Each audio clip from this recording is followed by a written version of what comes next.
Welcome everyone. This is Bode's Calgary real estate market update for February 2021. So I'm going to show you what's happening at a macro level here in Calgary in terms of property prices and supply and demand. And then I'm going to show you how you can see all of this data for your own specific community and property type and be able to browse it all yourself online. So let's dive right in. So the first thing you need to know is that to understand the property market, you have to look at supply and demand. And here I'm looking at the city of Calgary, all residential listings. And first at new listings. So these are new homes for sale each month of the year for the last 3 years. So you can see the dark blue line here in 2020, a big drop during COVID, and then it restored kind of back to normal by June and was similar-ish to previous years for the rest of the year. And now at the start of 2021 here, light blue dot, you can see in January, the number of new listings is down about 9%. And if you take a look at sales, on the other hand, sales have been pretty strong for the last 6 months. Obviously, after the big dip from the first wave of COVID, sales have been really very positive for maybe 7 or 8 months now. And here in January 2021, sales have been up 38% versus the average of the previous 3 years. So sales are really strong, which means buyers are out buying homes, but there's not a lot of new listings coming to the market, which means you take those two things together, and that means that overall inventory, so the total number of homes for sale right now, is down about 22% on where it would normally be for this time of year.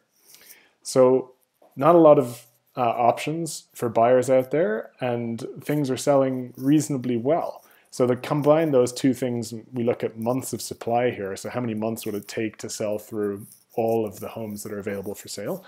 And the answer is about 3.3 months, or another way of saying that is down about 44% for where it would typically be for this time of year. So what that means is it's actually quite a good time to be a seller in today's market. Obviously, it depends on what communities you're looking at and what price points and what property types. But overall, at a macro level, conditions are starting to favor sellers a little bit more, and buyers don't have quite as many options as they used to.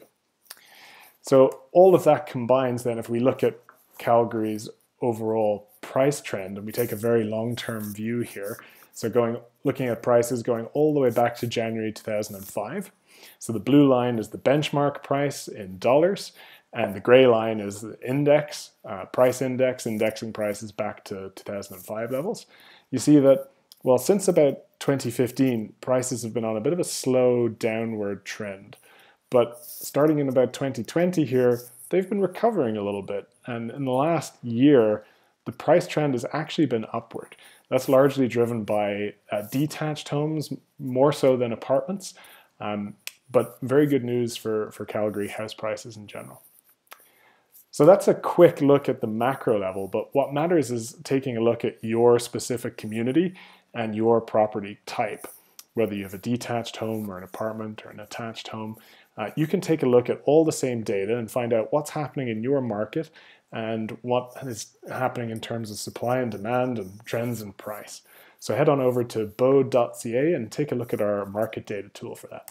If you'd like to see some what homes are selling for in your area, then you can take a look at any property in Calgary or anywhere in Alberta and see 10 years of transaction history on those homes.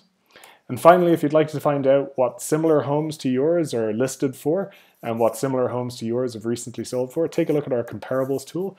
You'll find lots of great data there. So head on over to Bode.ca and I'll see you next month.